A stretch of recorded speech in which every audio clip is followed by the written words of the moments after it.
games from Sophie Cunningham, the only player on the Indiana Fever to make her threes tonight.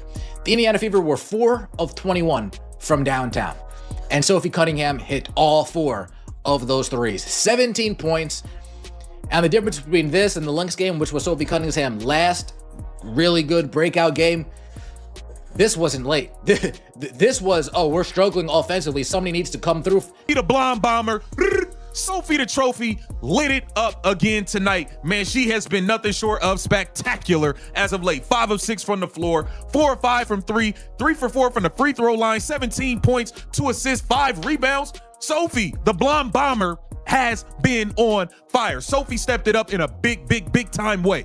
That is what you need. When your best player is out, you need the ancillary pieces to step up and deliver. And that is what Sophie Cunningham has been doing for the push me to a heart attack. The Indiana Fever nearly blow a 12-point fourth quarter lead. We allow the Seattle Storm to go on an 11-0 run in the fourth quarter.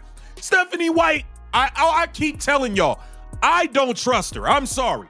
We give up a 11-0 run within the last 4 minutes to let this team cut the lead down. The Indiana Fever's recent 78-74 win over the Seattle Storm was anything but routine.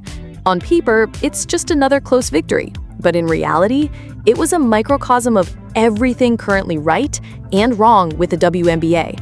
Which should have been a celebration of grit, teamwork, and timely performances, instead became a glaring example of the league's officiating crisis, with frustrations boiling over from players, coaches, and fans alike.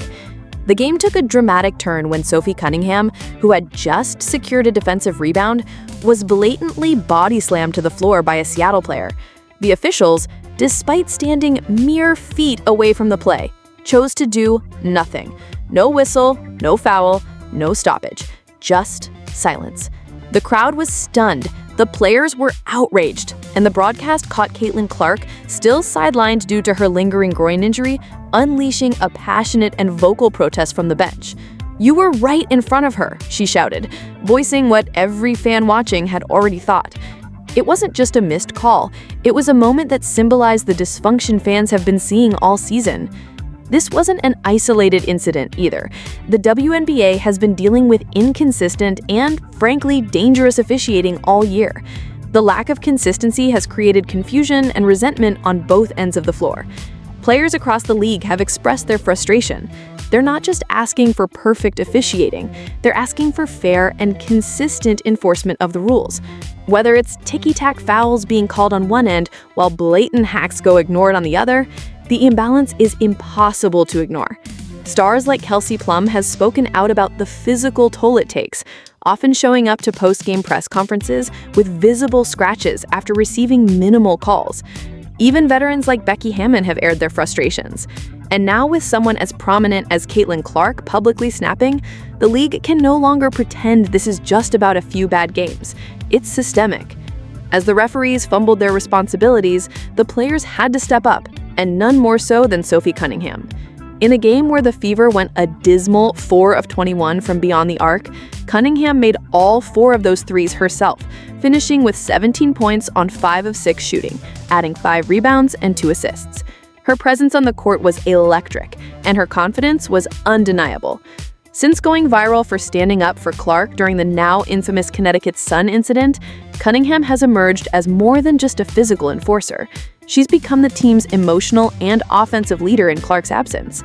Her recent string of performances has earned her the nickname the Blonde Bomber, a nod to her lethal range and clutch instincts. She has fully embraced the spotlight, and more importantly, she's delivered under pressure. Still, even Cunningham's heroics couldn't fully hide the Fever's chronic issues with closing games. Indiana held a 12-point lead midway through the third quarter, but once again struggled to maintain composure down the stretch. The Storm mounted an 11-0 run in the fourth quarter to narrow the margin to just 1 point. Multiple mental errors, missed defensive assignments, and offensive stagnation nearly turned what should have been a comfortable win into a soul-crushing defeat. The coaching decisions also came into question, particularly the late defensive substitution of Lexi Hall, who arguably should have been inserted earlier to stop the bleeding. Once again, the Fever found themselves on the brink of collapse. Luckily, not every Fever player folded under pressure. Aaliyah Boston had one of her strongest games of the season, posting her 6th consecutive double-double with 16 points and 12 rebounds on an efficient 7 of 11 shooting. Her 9-point scoring burst in the fourth quarter was the key to halting Seattle's momentum and salvaging the win. Boston, who had struggled to maintain the same dominance she showed during her rookie campaign, is finally starting to look like herself again. Her aggressiveness, physical presence in the paint, and growing confidence in facilitating the offense has made her a critical piece for Indiana, especially with Clark still out. Another major contributor was veteran Natasha Howard, who quietly had an incredibly efficient night, pouring in 21 points while playing steady, intelligent basketball. Her ability to finish around the rim and make smart cuts gave the Fever stability during some of their sloppier stretches. Howard has become a steadying presence for this young team. While others chase headlines or try to force the game, Howard sticks to what she does best, playing winning basketball. Her leadership and consistency have been instrumental in helping this team stay afloat in the thick of a playoff race. On the other side of the court, the Storm had every opportunity to steal the win. They had multiple open looks late in the game, but simply couldn't convert. Skylar Biggins missed 2 clean 3-point attempts, and Gabby Williams had a shot at the buzzer to tie it, but saw it rim out. Nia Owome, despite finishing with 16 points, disappeared late in the game when her team needed her most. Seattle has now dropped 3 of their last 4 at home, and with the Western Conference standings in a deadlock, every one of those losses is magnified. For Indiana, the victory was monumental. It improved their record to 17-12 and solidified their position at 5th in the standings. Even more importantly, it gave them crucial tiebreakers over both the Storm and the Las Vegas Aces, 2 teams they'll likely be battling down to the wire for playoff seeding.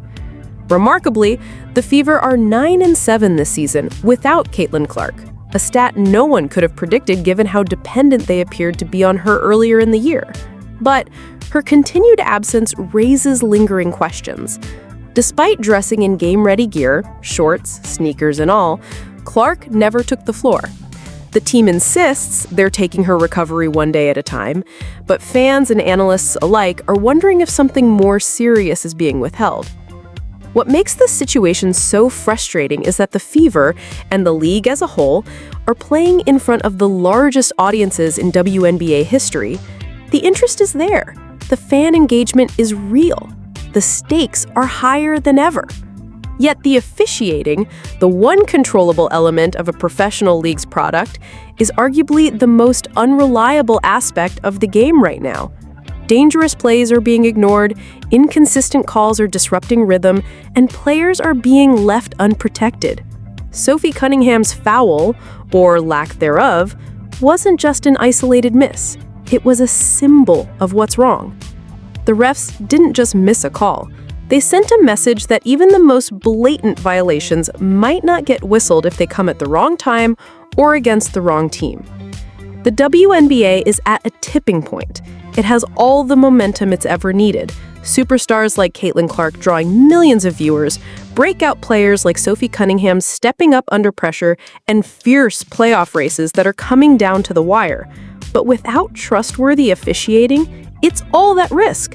If fans stop believing in the fairness or safety of the game, they'll stop watching.